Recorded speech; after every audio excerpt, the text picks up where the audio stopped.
Welcome everyone to EA Global Summit 2022. This is Juhi again from the EA Global Summit organizing team. Thanks to everyone for your continual interest and efforts for joining us for this session. This session is by Gillian from Sparx Services UK, presenting EA Requirements Use Case Masterclass. Kindly note that we will be muting all the participants throughout the session, and if any of you are having any questions during the session, please use the Q&A window to drop your questions to the speaker.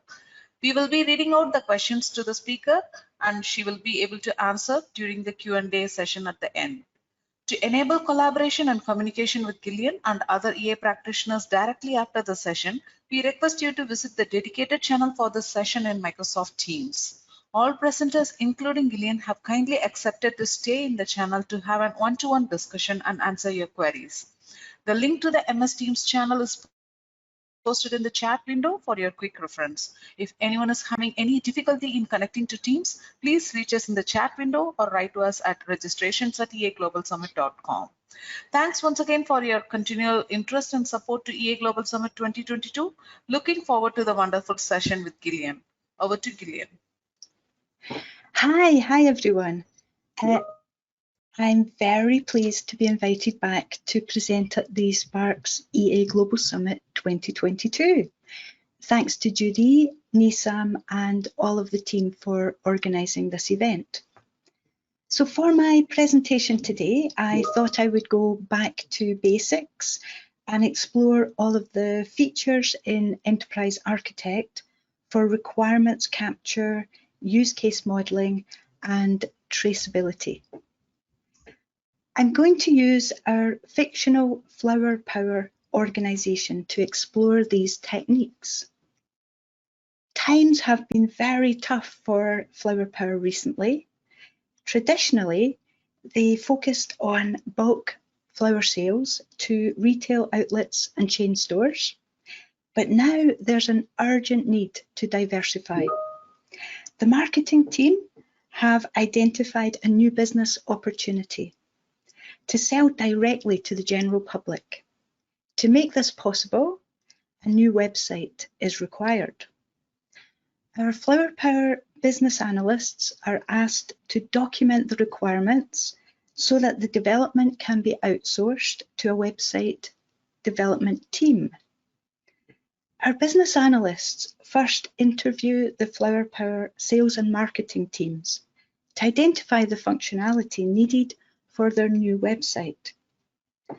They're going to use a very simple requirements diagram from the extended category of diagrams in Enterprise Architect to create textual statements of the end user needs and wishes. So far, they have captured that customers need some way to choose the flowers of interest. They need a variety of different mechanisms, including the ability to browse for flowers, search for flowers in the catalogue, and to view the current special offers. They've also considered that customers then need to be able to populate their virtual basket with flowers they have chosen, and of course to purchase the flowers. Each of their functional requirements has a unique number and a short textual description, and then more details have been entered into the notes below. Now our BAs need to think about the sales team and their needs to be able to maintain the flower catalogue. The sales team explain that they need to be able to add or remove flowers. They also wish to be able to change the flower details. And our BAs can add additional requirements to reflect these needs. The managers also indicate that they wish to be able to set the flower prices and to define special offers that are available from time to time to promote certain flowers or flower combinations. Our BAs select all the new requirements, Control-click to select their existing requirement, and to make the diagram look a bit tidier, they make all the requirements the same height and width. They then align the new requirements to the left and space them evenly down the diagram. Next, they can add relationships using the toolbox. They add an aggregation relationship. This is a whole part relationship in UML and allows them to connect their detailed requirements to the high-level requirement.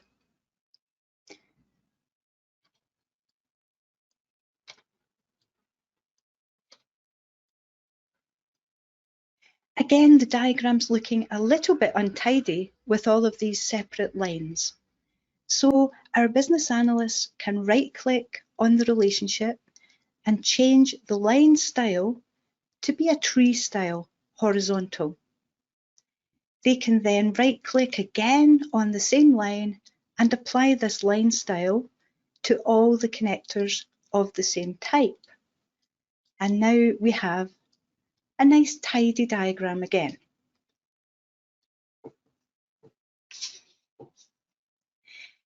Our business analysts have reflected the nesting of the detailed requirements underneath the high-level requirements in their project browser too. You can see over in the browser each high-level requirement with the detailed requirements nested underneath. At this stage, it's handy to reflect the status of each of our requirements using the status property. On the dialog, the status can be chosen from a drop-down list, and this is also accessible from a drop-down list on the Properties window. We wish to use our own vocabulary for these statuses. Some requirements have simply been proposed, others have been documented and then reviewed, and some have even been signed off by the business. Our business analysts can set up the vocabulary they wish to use for the status settings using the Settings ribbon in Enterprise Architect. They go to Model Types, General Types, and here the default proposed setting has a yellow colour associated with it. They add their own documented setting, set to red, reviewed, set to purple, and signed off, set to green. They can then click on the Applies To button, scroll down, and verify that these status settings can be applied to requirements, and also tick a little box to apply those settings to use cases as well, which will be handy when they come to do the use case modelling later in the project. Now we can go and turn the colours on to see those colours on the diagram. To do this, we go to the Layout ribbon and we use the Appearance menu, and we can tick to show status colours on the diagram. These colours are then reflected in a sidebar on each of the requirements. A diagram legend can be added to the requirements diagram to explain to everyone what these different colours mean. The business analysts have created a diagram legend in the guidelines part of their browser. We can drag and drop the legend onto the requirements diagram. The legend has a name at the top, and then in the item area, we have entered each of the possible values for status, proposed, and associated that with the appropriate fill colour, saved all of the different options down below. To impress their manager, the BAs decide to add a pie chart to show the status of each of the requirements. This can be achieved by going to the menu at the top of the toolbox and changing to the dashboard toolbox. They then select Elements by Status and click on the requirements diagram. Navigate to the Functional Requirements package and a pie chart is added. They need to make sure that they add an element filter to ensure that it's only the requirements objects that are being displayed in the pie chart.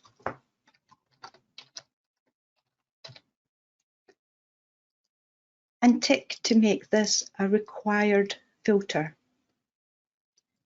And then on the appearance page, we can change the appearance, make the pie fill the full area, and add a display legend onto the pie chart too. So now we've got a nice chart that the managers can glance at and see immediately that 50% of our requirements have already been signed off.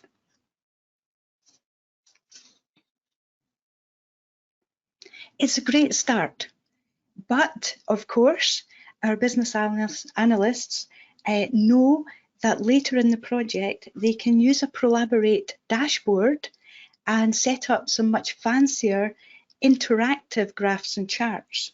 And this will allow them to share their model on a browser with a much wider stakeholder audience. Functional requirements are saved, and now our BAs turn their attention to capturing some of the obvious non-functional requirements. Of course, they're going to discover many more as the analysis progresses and they start to document the use case scenarios. They can use the EA settings to define their own requirements types. Again, in the General Types dialog, on the requirements page, they've set up high level, functional, NFR for their non-functional requirements, and business rules as the different types of requirements. Each requirement has a type drop-down on the dialog to allow you to select an appropriate requirement type. Or in the Properties window, you can see this as a stereotype, a specialized type of requirement.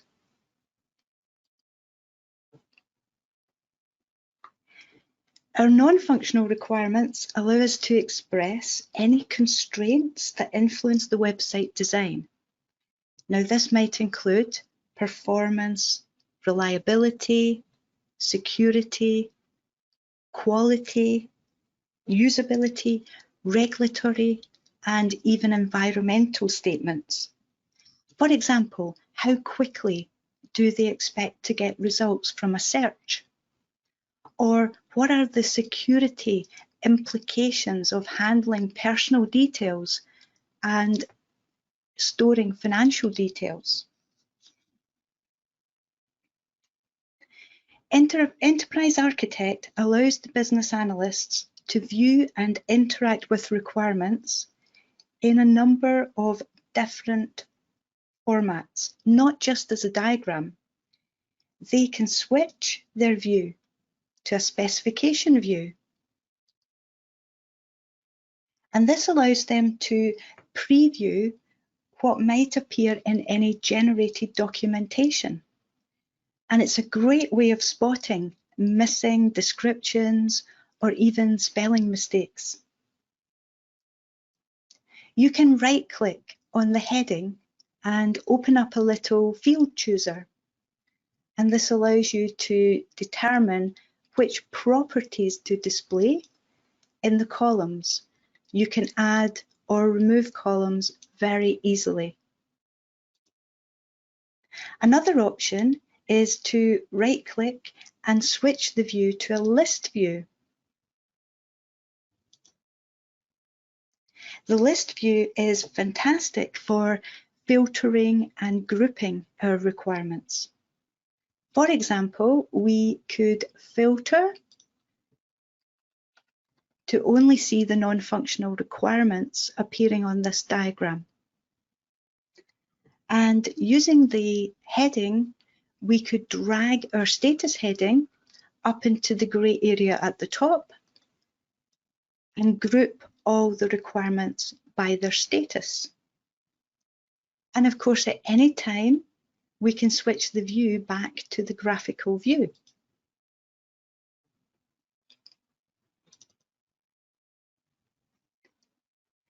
Our business analysts also wish to consider whether there are any business rules that need to be incorporated into the website design.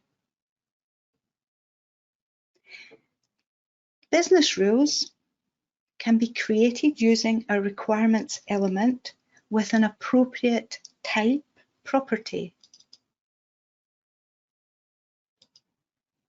We've set these to have the business rule type. A business rule is a statement that's governed by business decisions and policies, and these are therefore aspects of our design that are subject to change from time to time. It's very important for the website design team to be aware of these and to build these in a configurable way. Now you'll notice that our business rules are not currently numbered. There's no unique identifier associated with these. We can set up auto numbering in EA. From the settings ribbon, we can choose auto numbers and counters, and we can then define for each element type an auto numbering policy. In fact, in version 16 of Enterprise Architect, you can define different auto numbers for different stereotypes. You'll see that we have entered a prefix FP for flower power and BR for business rule, and we will set the counter to start at 1. And then we can save this auto countering schema. If we have a number of requirements that have not yet been auto numbered, we can actually set the auto numbering on all of those at the same time.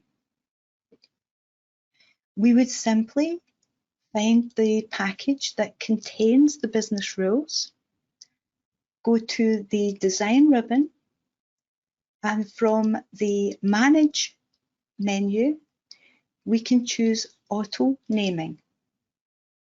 This allows us to select all of our existing business rules and apply the auto numbering automatically to those, all in one go.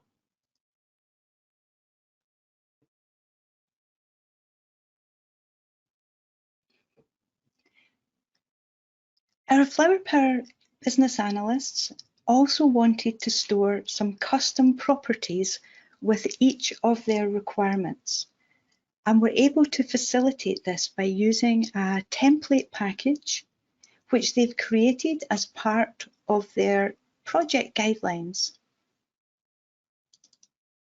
They created a template diagram and added an example requirement and an example use case into the template. In Enterprise Architect, custom properties can be added as tagged values.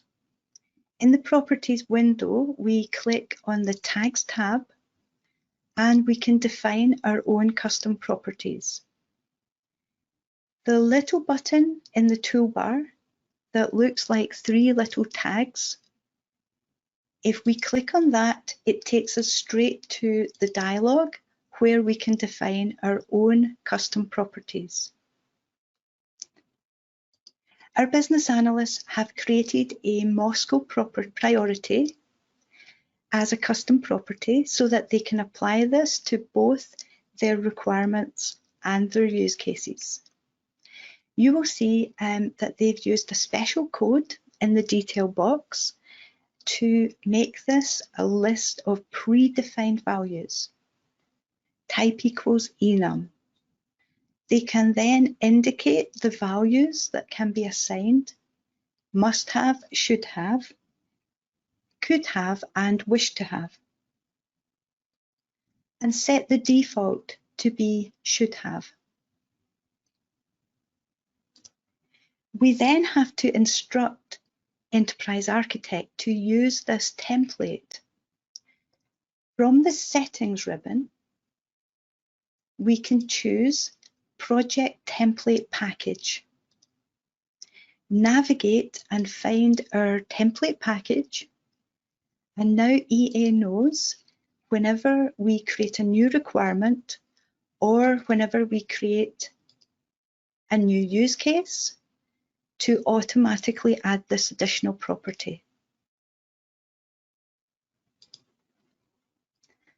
Of course, there may be some requirements that don't yet have this property added, and in our case, our business rules were created first and they do not have this tagged value. So we can rubber band to select all of the business rules. And then we can right click on one of them and use the context menu to add the tagged value to all of them at the same time. I type in M, it will take me straight to that tag value. And you'll see that the default should have value is applied. And now we can individually select our business rules and set the value to the appropriate one. So we want to have a minimum purchase price as a must-have, and a minimum purchase volume will also be a must-have.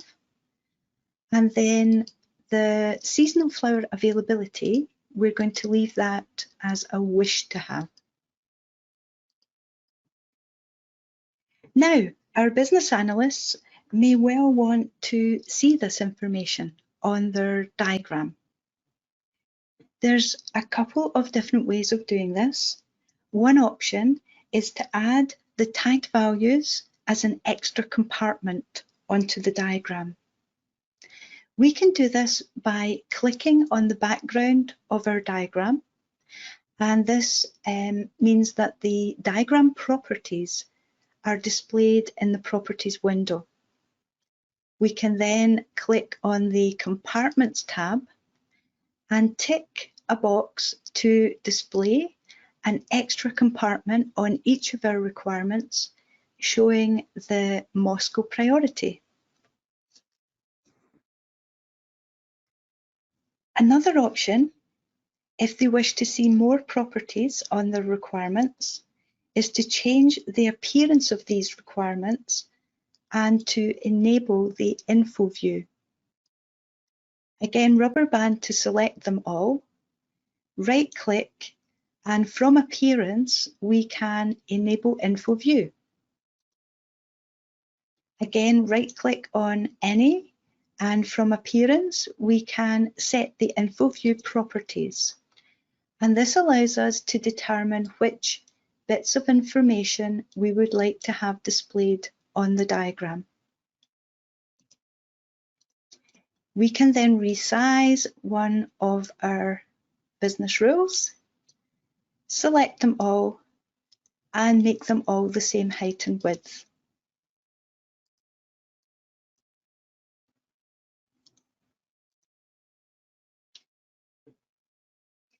So our Flower Power business analysts are now satisfied that the most important requirements, non-functional requirements and business rules have been captured and properly documented, and now they can turn their attention to developing the use case model.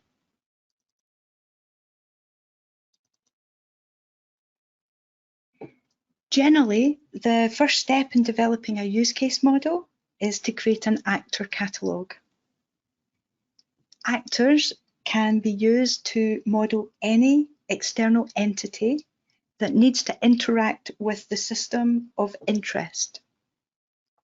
And more widely, this can be extended to include any stakeholders with an interest or an influence on our system. Human actors reflect the roles of system users. So for our Flower Power website, the main actor will be the customer. But our business analysts also reflect that the Flower Power sales team will be an actor as well, as they need to be able to maintain the flower catalogue on the website. The Flower Power managers have expressed that they wish to control prices and special offers, so our business analysts need an actor to represent their role as well. Using the toolbox, they can add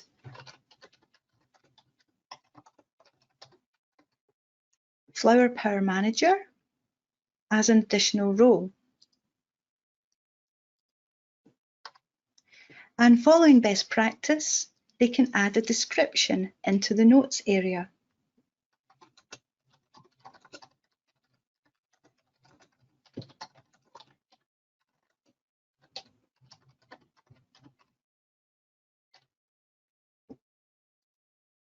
Now, it's sometimes nice to have those descriptions on the actor catalogue. One way of achieving this is to attach a note to the actor. We can right-click on the Flower Power Manager actor and add a new child element, a note. And then the magic bit is to right-click on the link line between the two and to link the note to an element feature. This allows us to extract information out of the manager actor, in this case the description, and put that onto our diagram.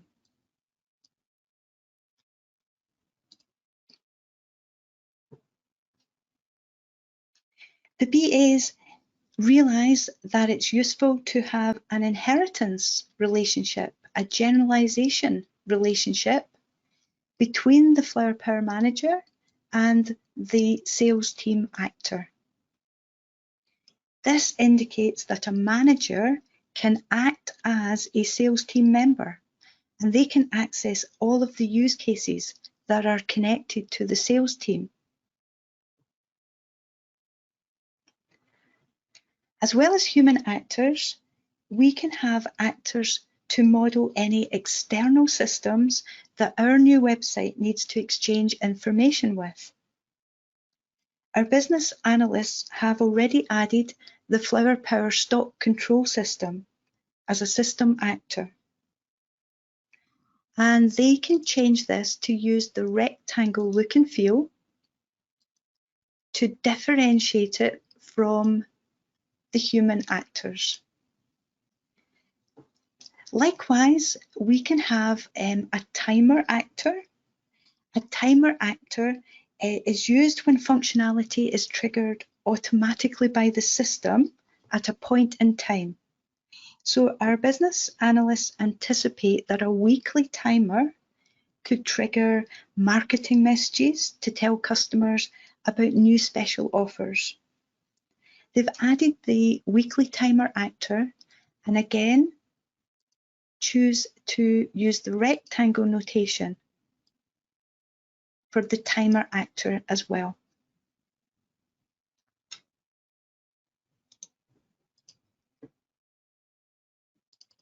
So having populated the actor catalogue, our business analysts can start to build their use case models.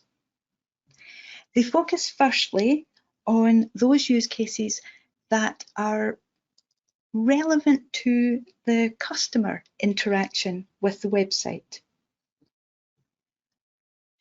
On the use case diagram, a system boundary helps to give the diagram a very clear focus. It represents our system of interest, in this case, the new Flower Power website. The business analyst can drag actors from the actor catalogue onto the use case diagram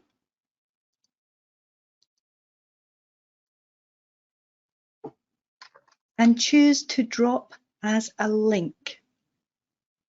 This means that they are reusing the actors from the catalogue rather than creating new ones. So again, with the stock control system, it's dropped as a link and we switch to the rectangle look and feel.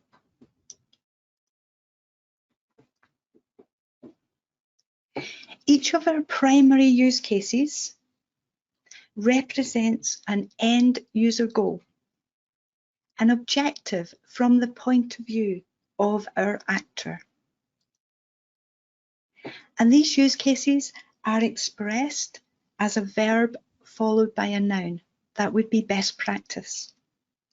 So the business analysts put their shoes into the customer actor and think about what a customer would expect and need from this new website. This analysis, of course, will be assisted by referring back to our functional requirements captured earlier. So we know that customers need a mechanism to be able to choose flowers. And we can add a use case to reflect that. Every use case represents a dialogue back and forth between the actor and the system. You'll note that we have placed the actor outside the system boundary, and that's because they're an external user of the system. And then the use case is placed inside the system boundary. It's a feature that the system supports. We can use our toolbox to add an association relationship from the actor to the use case. And we're using the arrowhead convention here. This indicates who triggers the conversation. So if the arrowhead points from the actor to the use case, it indicates that the actor triggers the dialogue. So in this case, the customer uses the website and triggers the conversation to choose their flowers. Customers will then wish to populate their virtual basket. So we can add another use case to represent this and an association from the customer to that use case. Now, when we add flowers into the basket, first of all, we need our customer to choose their flowers. So we can actually use an include relationship to connect these two use cases together. An include relationship is used where there are common steps in two or more primary use cases. So in this situation, choose flowers is both its own primary use case, but it's also part of the add flowers use case as well. The next step, of course, is for our customer to purchase their flowers.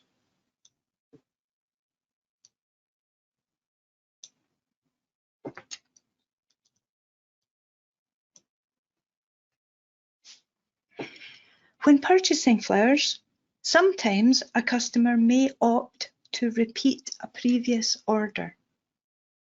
To reflect this, our business analysts add a repeat order use case and then add an extend relationship back to the purchase flowers use case.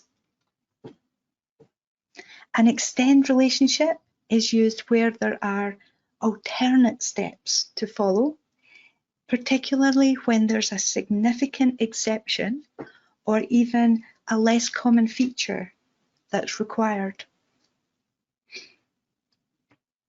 Referring back to the functional requirements, it's very clear that there are a number of different ways of choosing flowers. And the business analysts can reflect this by adding additional use cases to browse the flowers, search for flowers, and view the special offers. They can then use a generalized relationship to indicate that these are all alternative specialized ways of choosing flowers.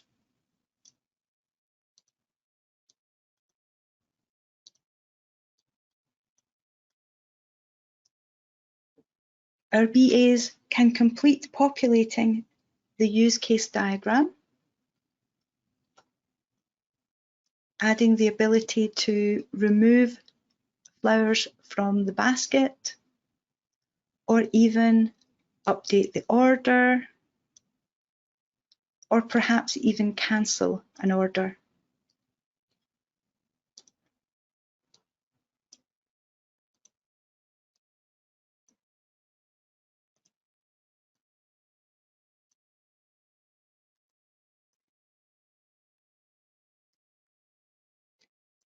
They also need to reflect when the back-end control system will be accessed and can add associations to indicate which use cases will communicate with the back-end control system.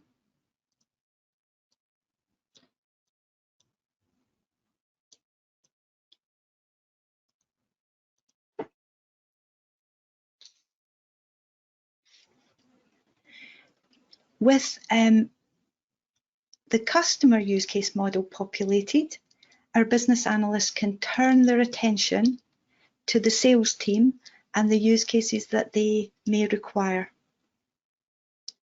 As you can see, they have already populated some of this use case model and can now add the manager into the model.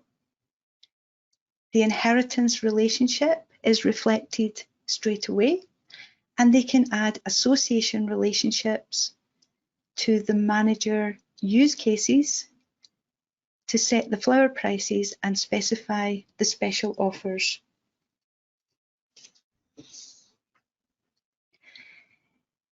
You'll notice that our business analysts are able to reuse the same status colors on the use case model as they did on their requirements diagrams. However, the colors show up as a shadow on the use case notation. And that's very subtle and perhaps a little bit difficult to see. So to make these colors stand out on their diagram, our business analysts change the diagram legend to apply an auto color. They filter to the element status property, and then the various options for element status will now auto color the full color of the use cases themselves.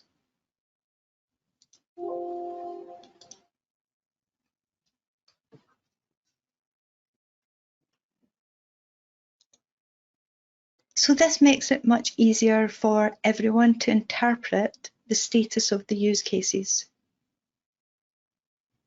So with our use case models populated, our business analysts have a nice clear understanding of the scope of the system and the priorities and the status of each of their use cases. And this allows them to take a more agile approach, analysing the top priority use cases first. They return to the customer use case model and start to document the scenario descriptions for each of the must-have use cases. If we double-click on a use case in version 16, it automatically opens up the scenario editor for us. We can then drag that window and dock it side by side with our use case diagram.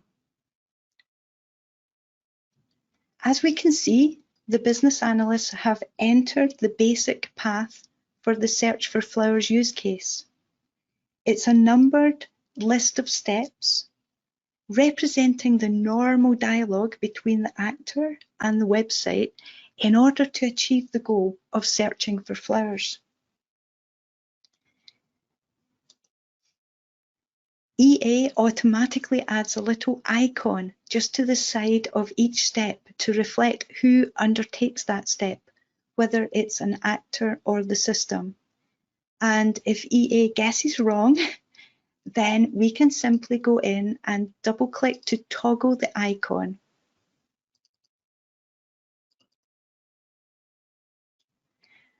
So this would be our normal scenario, but of course there could be exception and alternate paths. And these would be used to explain any deviations or additional steps needed in more unusual circumstances. For example, at step 5, our website is presenting a list of the matching flowers. But what if there are no matching flowers? Well, we can enter an alternate path to say that no flowers have been found. And then we can double-click on the alternate path down here, and we can enter the additional steps that need to be taken in that situation. Going back to our basic path, we can use a join point to indicate where in the basic path we rejoin.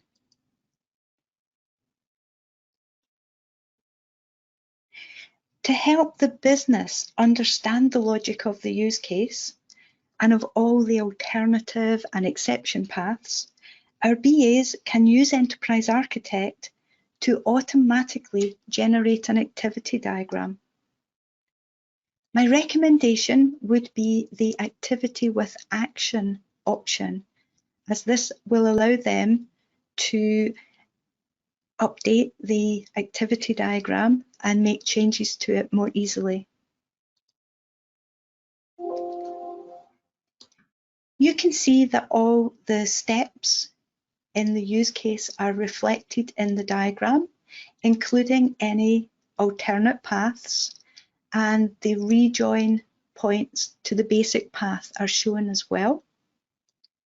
And further down, an additional alternate path is shown.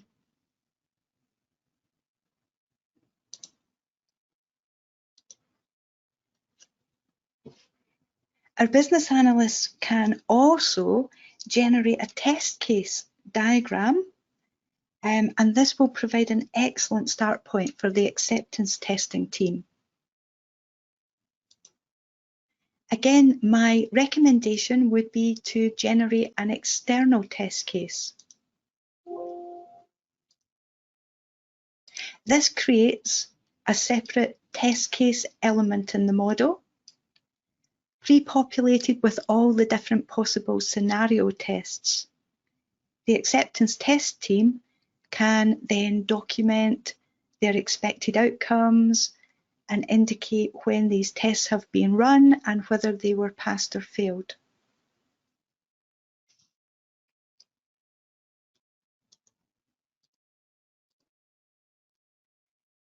Our use case model is typically focused more on the functional aspects of our system, but it's essential, very important, to cross-reference the non-functional and the business rules to ensure that the website developers implement these as well.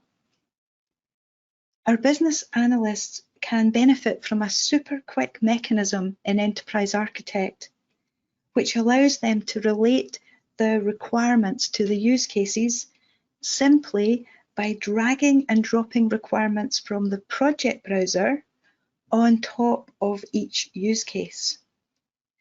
For example, if we open the properties of Search for Flowers, click on the requirements page, you'll see there are no requirements currently associated with this use case. So we can go to the project browser, open up the requirements packages, and drag and drop the relevant requirements on top of that use case. So we will drag the high level functional requirement across and the more detailed functional requirement. We can also bring across non-functional requirements too. So we want an intuitive website navigation, and we want search results quite fast. And we have a business rule about seasonal flower availability that we would like the search feature to take account of. So we drag and drop each of these on top of our use case.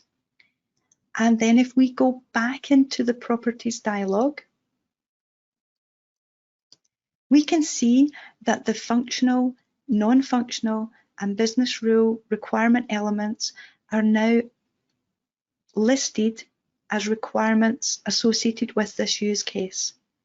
And in fact, if we click on the links page, we can see that a realization relationship has been created from the use case to the requirements automatically, just by dragging and dropping the requirement on top of the use case.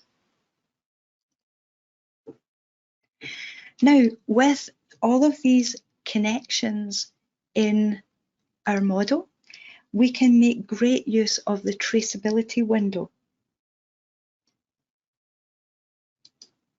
On the Start ribbon, we can go to the Design button and choose to open our traceability window. This is one of my favorite windows in the EA tool. If we click on an actor, we can see all of the use cases connected to that actor. And if we click on a use case, we can see that this use case is part of a high-level use case. We can see all the functional requirements it's implementing, the business rules, the non-functional requirements, and in fact, in this case, a test case that has been auto-generated for this use case as well.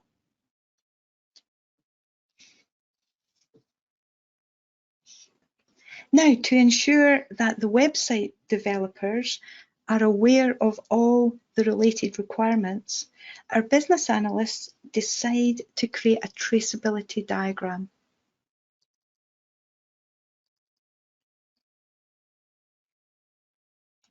They can drag and drop the high priority use cases onto this diagram, and then they can right click and use Insert Related Elements to find all the connected elements in the model.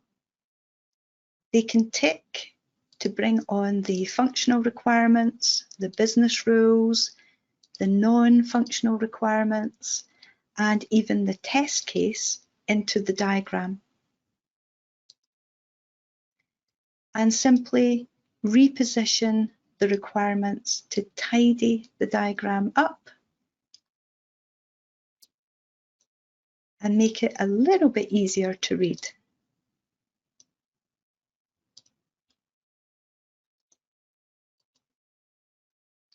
And this gives the developers quite a comprehensive understanding of the use case and all the requirements that it needs to meet.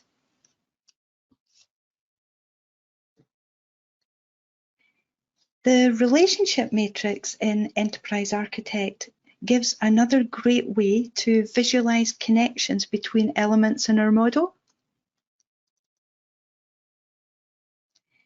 Here we have a matrix profile where we have added the requirements as the source, and they appear down the left-hand side of the matrix. We've then added our use cases as our target, and they are appearing across the top of the matrix. The green arrows are representing the realization relationships that exist between use cases and requirements. It's a very succinct way of cross-referencing elements in the model, and also for checking for completeness. Our business analysts can use the options, tick a couple of boxes here, and they can highlight any elements that don't have a relationship. They'll then see blue lines and pink columns wherever no relationship exists. And this lets them quickly spot any gaps in the model and potentially add additional relationships into the model. So view special offers is not currently connected to any requirements. We can right click to indicate that it needs an intuitive website navigation. We can also indicate that this is one of the mechanisms for choosing flowers. And of course, connect it to our detailed requirement all about special offers. And that gives us a complete matrix.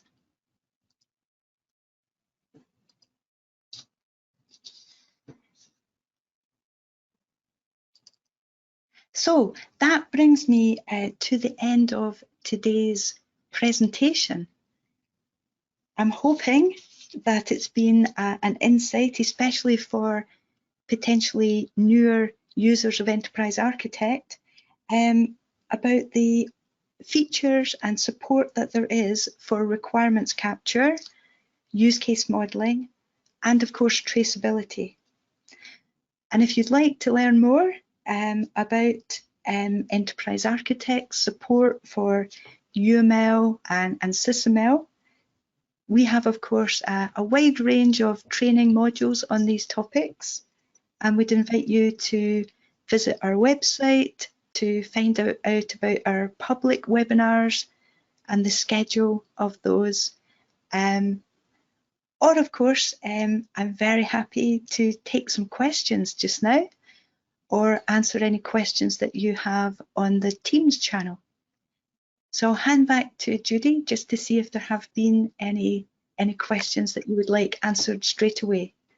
Yeah, Gillian, we have a lot of questions for you. I'll just ask a couple of simple questions for you to answer here quickly. The first one is, will the recording be available for download? Yes, it will be made available online in our YouTube channel, in our eaglobalsummit.com website. All registrants will be notified via email when it's made available. Maybe you can expect the videos available by early next week. Now for you, Gillian, the question from James, can scenario steps be generated from an activity diagram? Yes, you can in fact do that. You could just add maybe a couple of steps into your scenario, generate the activity diagram, and then go to that activity diagram and add additional steps in the diagram itself, or modify the steps in the diagram. And you can then synchronize the diagram view with the textual description. So go back to the scenario and synchronize with the diagram, and it will import all the steps that you have on your activity diagram. Or you can do vice versa. You can update the scenario textual description and then use that to update the diagram. So you can keep those two synchronized, yes. Yeah, thank you.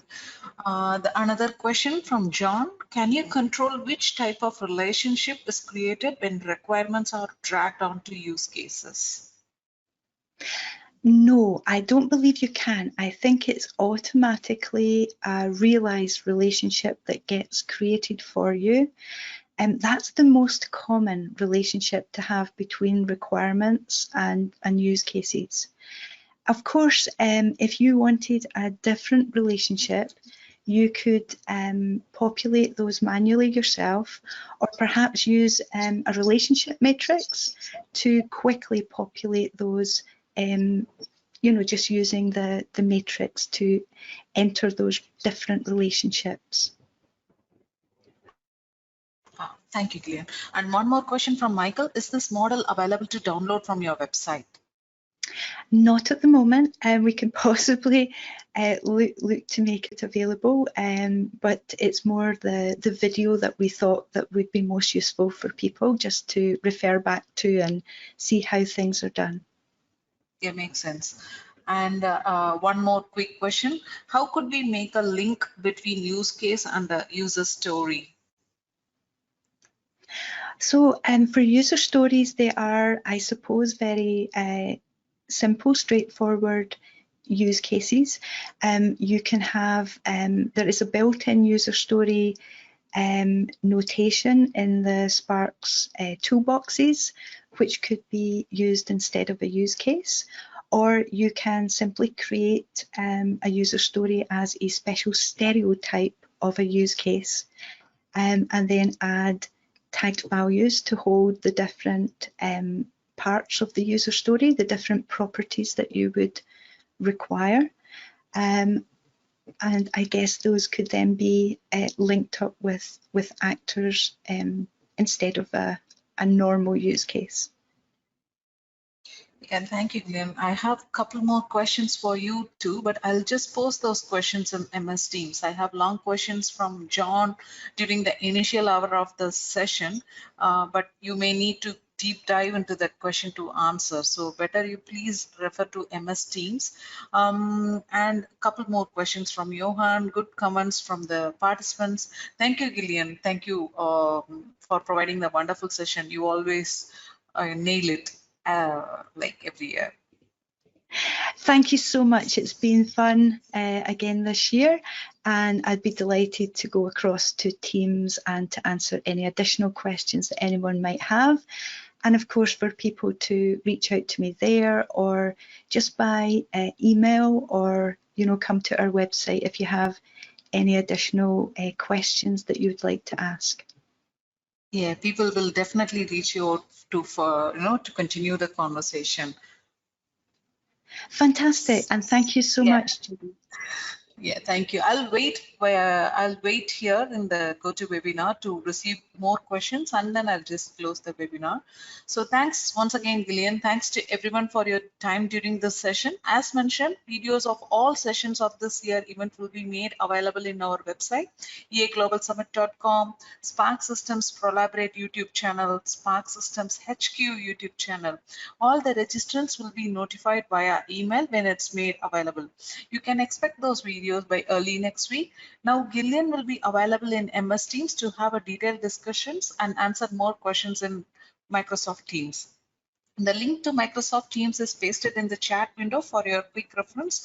The organizers will be available for you to provide any assistance if you have any difficulties in reaching the MS Teams. If anyone is having any difficulties, please reach us immediately or write to us at registrations@eaglobalsummit.com. Thanks once again, everyone, and looking forward to hosting you all in another wonderful session at the summit shortly. Thank you. Thanks, Gillian. Thanks all.